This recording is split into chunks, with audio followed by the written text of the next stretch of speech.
Good morning student, मैं मित्राणा आप सभी का स्टडी पॉइंट विद अमित में स्वागत करता हूं। उम्मीद करता हूं आप सब अच्छे होंगे और आपके एग्जाम की जो है प्रिपरेशन बहुत अच्छी चल रही होगी।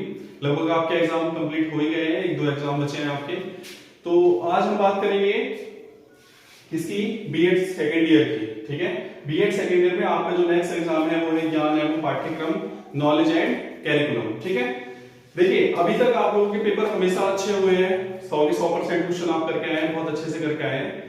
लेकिन उन पेपर में और आपके पेपर में देखिए आपके अंतर आने वाला है।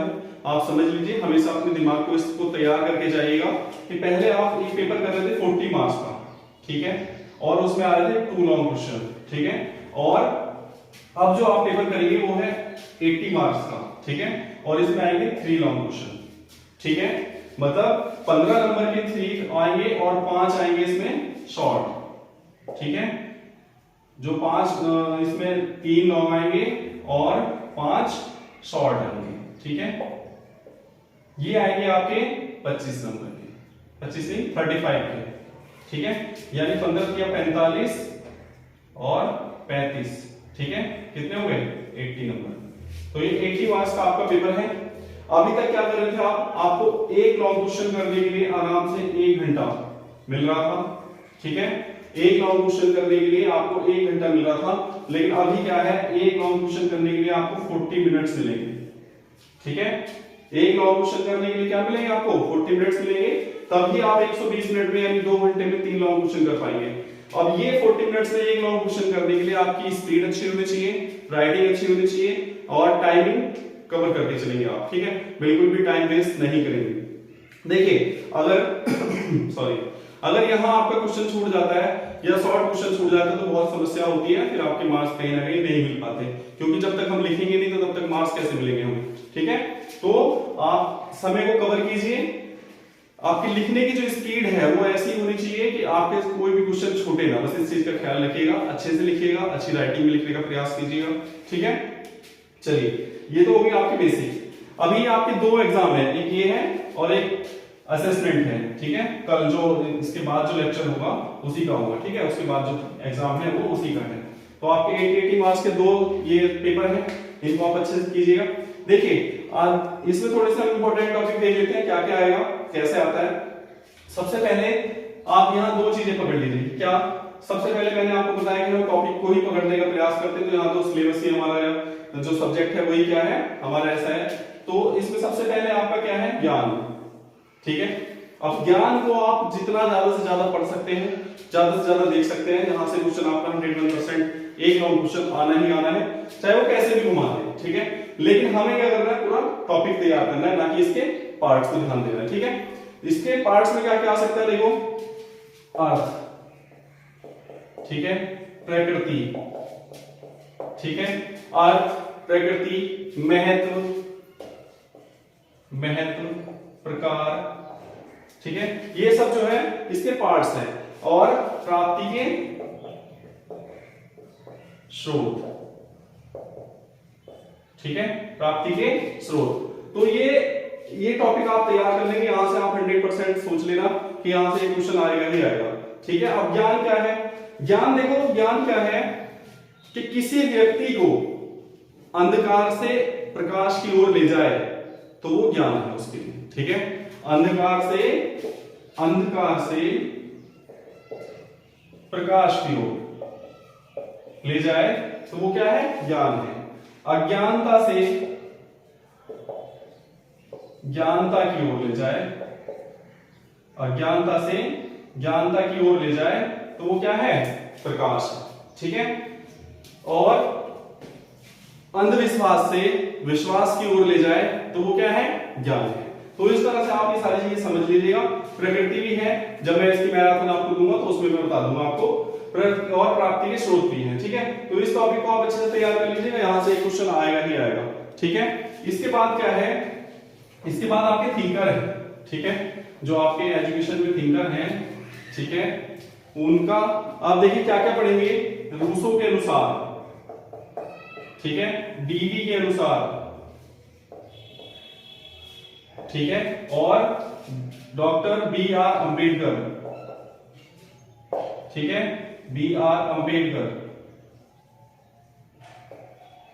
ठीक है। डॉक्टर बी आर अम्बेडकर को ध्यान से पढ़ लीजिएगा, क्योंकि गांधी जी पिछली बार आए थे लगभग, तो इनके आने के किसी न किसी के चांस है। रूसो भी अपने आप में बहुत इंपॉर्टेंट है, डीवी भी है और अम्बेडकर भी है। अम्बेडकर को आपको ध्यान से पढ़ना है, क्योंकि ये दो तो आपके पढ़े हुए हैं, ठीक है। रूसो को आप अच्छे से जानते हैं, प्रकृतिवादी थे, प्रकृति को ही सब कुछ इन्होंने माना है। बालक को प्रकृति की गोद में छोड़ देना और प्रकृति की और लौटों का इन्होंने नारा दिया है। इनकी फेमस बुक थी एमिल। एमिल का जिक्र जरूर कर देंगे आप। कौन सी? एमिल, ठीक है। एमिल बुक का जिक्र जरूर करेंगे। जॉन डेवी क्या थे? प्रयोजनवाद, ठीक है। प्रयोजनवाद ने क्या किया कि जिस चीज को हम करके अनुभव करेंगे, जिस चीज को क्रिया करेंगे या जिस चीज को हम अनुभव करेंगे, वही हमारे लिए ज्ञान है, ठीक है। हम पुरानी बातें लिखा पढ़ी और ये कहीं सुनी बातों पर ध्यान नहीं देंगे। अम्बेडकर साहब का आप पढ़ लेना क्या है, ठीक है। चलिए इसके बाद देखिए आप, इसके बाद जो नेक्स्ट टॉपिक है, इसके बाद क्या है? शिक्षक की जवाबदेही सबसे ज्यादा इंपॉर्टेंट है, यहां से क्वेश्चन आना ही आना है, ठीक है। शिक्षक की जवाबदेही का मतलब क्या है? देखिए, शिक्षक की जवाबदेही, जवाबदेही समझते हैं आप? ये जवाबदेही क्या होता है? जवाबदेही क्या होता है? देखिए, जवाबदेही से मतलब होता है कि हम कोई भी काम करें उसके प्रति, जब हम कोई काम करते हैं तो उसके प्रति अपनी रिपोर्ट प्रेजेंट करना, ठीक है। रिपोर्ट मतलब हमने कैसे किया, कितना उसका प्रभाव पड़ा, एक मूल्यांकन करना जिसे कह सकते हैं। या एक जूनियर, मान लीजिए सपोज दैट ये चपरासी, ठीक है, ये चपरासी है, इसके ऊपर कौन होगा? अधिकारी होगा, कोई अधिकारी होगा।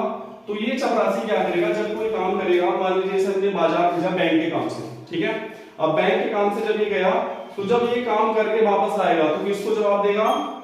अधिकारी को। क्या हुआ कि सर ऐसे ऐसे करके हमने ये काम किया था, ऐसे ऐसे हो गया, ठीक है। तो ये क्या करेगा? अपने काम की रिपोर्ट किसको देगा? अधिकारी को देगा। अब अधिकारी किसको देगा? जो इनके भी सीनियर होंगे, ठीक है। जो इनके सीनियर होंगे उनको कहेंगे कि सर आपने जो ट्रांजेक्शन के लिए या बैंक से डाटा मंगाने के लिए बोला था वो हमने कर दिया है। मतलब अगर आपको कोई जिम्मेदारी या कोई काम दिया जाए तो उस काम की रिपोर्ट क्या है, कहां तक पहुंचा, कैसे आपने किया, कितनी उसने प्रोग्रेस की, वो सब जवाबदेही क्या होती है? जवाबदेही होती है, ठीक है। तो शिक्षक की जवाबदेही क्या होगी? आप जरा बताइए। शिक्षक की जवाबदेही होती है प्रधानाचार्य, ठीक है। शिक्षक की जो जवाबदेही होगी किसको होगी? प्रधानाचार्य को होगी। और वो अपनी जवाबदेही में, देखिए, शिक्षक की जो जवाबदेही होती है वो प्रधानाचार्य, प्रिंसिपल को मान लीजिए आप, और प्रिंसिपल को तो बाद में, पहले छात्रों को, ठीक है, क्योंकि छात्र ही जब तक संतुष्ट नहीं होंगे तो हम किसको जवाब देंगे? फिर अभिभावक,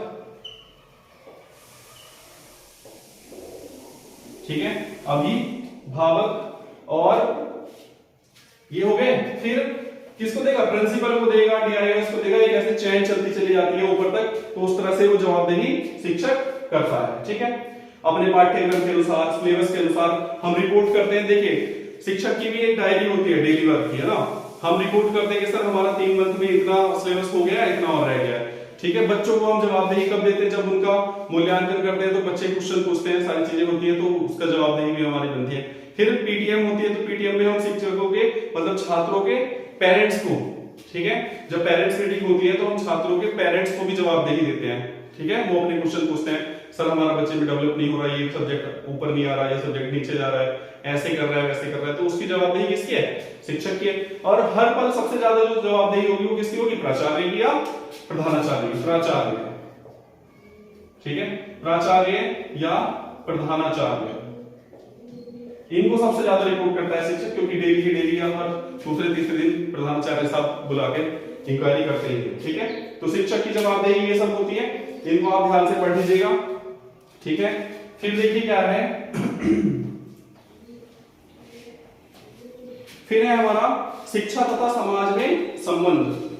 शिक्षा तथा समाज में संबंध, ठीक है, या प्रभाव।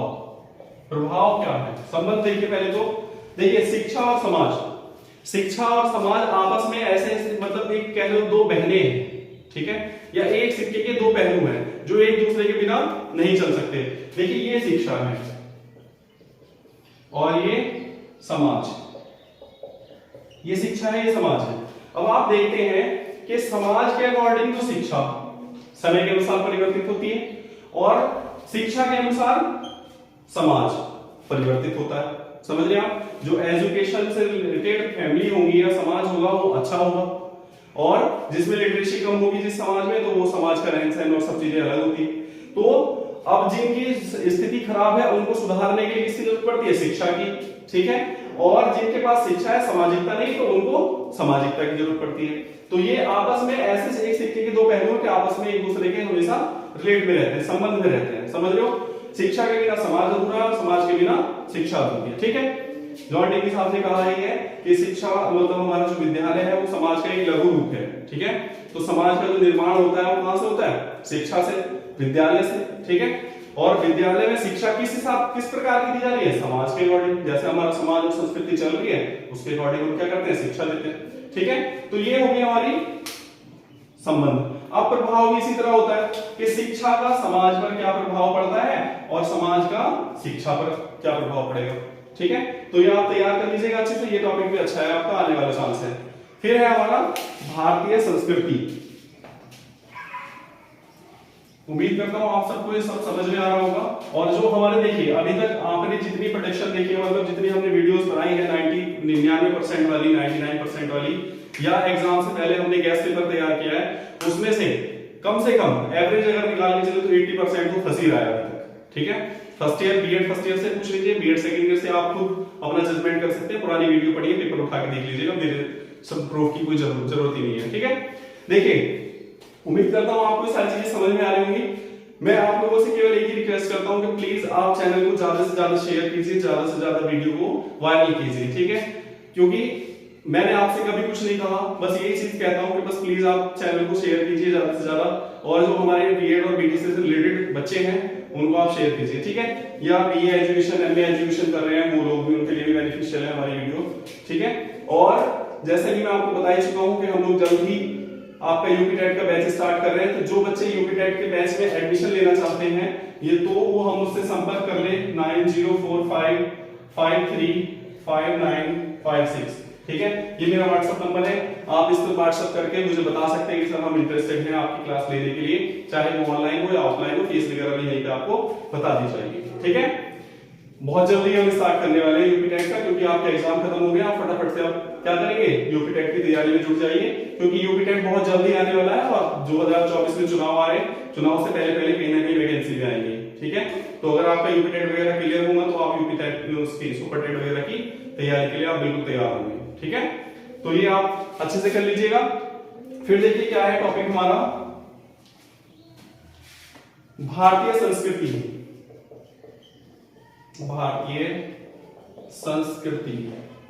ठीक है, भारतीय संस्कृति की विशेषताएं,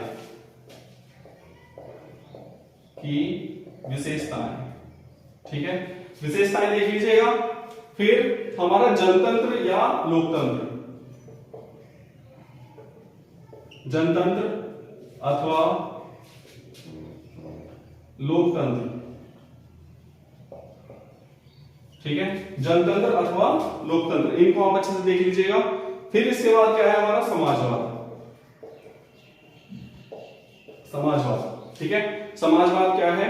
देखिए आपको लग रहा होगा कि सिलेबस तो पूरा है सर, देखो 80 नंबर का पेपर है भैया, हर एक यूनिट से क्वेश्चन आएगा। आप सोचो आपकी 5-6 यूनिट है या 7 यूनिट है सपोज दैट, तो आपके 3 लॉन्ग क्वेश्चन के लिए 6 तो लॉन्ग क्वेश्चन आएंगे। ठीक है, चॉइस में आता है, तो 6 लॉन्ग क्वेश्चन का अर्थ है कि एक यूनिट से एक क्वेश्चन हमेशा आता है लगभग।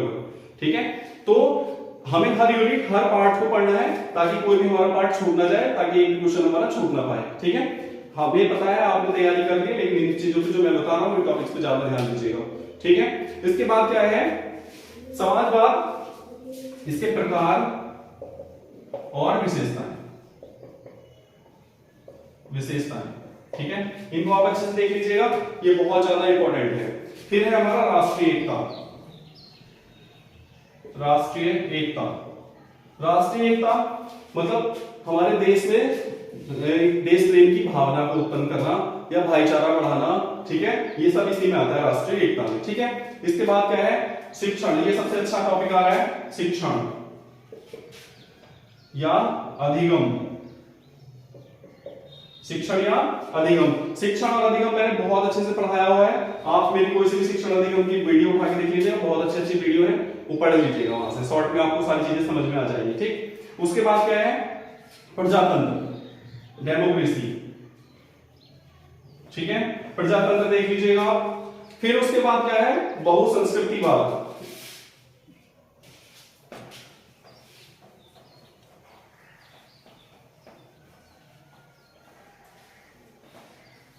बहुसंस्कृतिवाद, बहुसंस्कृतिवाद में देखिए क्या है, बहुसंस्कृतिवाद। बहुसंस्कृतिवाद क्या है, जब हम, जैसे हमारा देश है समझ लीजिएगा, तो हमारे देश में कितने सारे धर्म, कितनी सारी जातियां, कितने मतलब सभी चीजें हमारे यहाँ क्या है, सब मिलजुल कर हम रह रहे हैं। तो हमारे धर्म सॉरी, हमारे जितने भी धर्म हैं, ठीक है, हमारे जितने भी धर्म हैं उनकी संस्कृति, उनका रहन सहन, हर चीज अलग है। तो बहुसंस्कृतिवाद मतलब हमारा जो देश है वो कैसा है, बहुसंस्कृतिवादी देश है। ठीक है, तो बहुसंस्कृतिवाद को आप क्या करेंगे, इसकी आवश्यकता, ठीक है, इसकी आवश्यकता लिखेंगे आप। आवश्यकता के बाद ये हो गया, आवश्यकता के बाद देखिए आप पाठ्यक्रम। पाठ्यक्रम, पाठ्यक्रम से अगर आपको वीडियो देखनी है तो आपके बीएड फर्स्ट ईयर में भी पाठ्यक्रम और भाषा है। ठीक है, तो भाषा को और पाठ्यक्रम को मैंने बहुत अच्छे से एक्सप्लेन किया, वहां पाठ्यक्रम आप देख सकते हैं, नहीं तो मैं आपकी अभी मैराथन दूंगा तो उसमें देख लीजिएगा। ठीक है, तो पाठ्यक्रम हो गया, इसका अर्थ हो गया, आवश्यकता हो गई। ठीक है, आवश्यकता हो गई, उद्देश्य, उद्देश्य, फिर है हमारी पाठ्य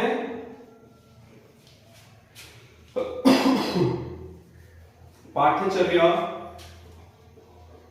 व पाठ्यक्रम में अंतर। ठीक है, पाठ्यक्रम व पाठ्यचर्या में अंतर, इसको मैं आपको बता दूंगा, आप देख लीजिएगा। ठीक है, फिर क्या है हमारा, ये पाठ्यचर्या पाठ्यक्रम का निर्माण के सिद्धांत, निर्माण के सिद्धांत, इसको आप देख लीजिएगा अच्छे से। ठीक है, फिर सबसे ज्यादा इंपॉर्टेंट क्या है, फिर क्वेश्चन आएगा, पाठ्यक्रम हो गया, शिक्षक हो गया, अब रह गया विद्यालय, विद्यालय, इसका अर्थ। ठीक है, विद्यालय, विद्यालय का अर्थ पाठ्य पुस्तक। ठीक है, पाठ्य पुस्तक हो गई। फिर है हमारा एनसीएफ, एनसीएफ 2005 और एनसीएफ 2010, एनसीएफ 2010 क्या है, राष्ट्रीय पाठ्यचर्या। ठीक है, इनको आप देख लीजिएगा, बहुत ज्यादा इंपॉर्टेंट है, एक ना एक क्वेश्चन यहां से हर साल आता है, इनमें से दोनों में से आपको एक ना एक पढ़ना ही पढ़ना है। ठीक है, 100% फंसेगा यहां से। तो ये तो था आपका आज का सिलेबस। और एक चीज और रखना ध्यान, जो आपके रूसो, जॉन डीवी और गांधी जी और ये सब हैं, तो इनमें जेडी कृष्णमूर्ति है। ठीक है, उनको आप अच्छे से पढ़ लीजिएगा, वो ज्यादातर पूछे जा रहे हैं, फर्स्ट ईयर में भी आए थे। तो इनसे रिलेटेड आपको क्या है, आपने फर्स्ट ईयर में भी पढ़ा होगा, सेकंड ईयर में भी आपके टीचर्स ने पढ़ाया होगा, क्या कि डीवी के अनुसार शिक्षा क्या है, विद्यालय क्या है, अनुशासन कैसा होना चाहिए, पाठ्यक्रम क्या है, ये सारी चीजें तो आपको पढ़नी ही पढ़नी है, और शिक्षक क्या है।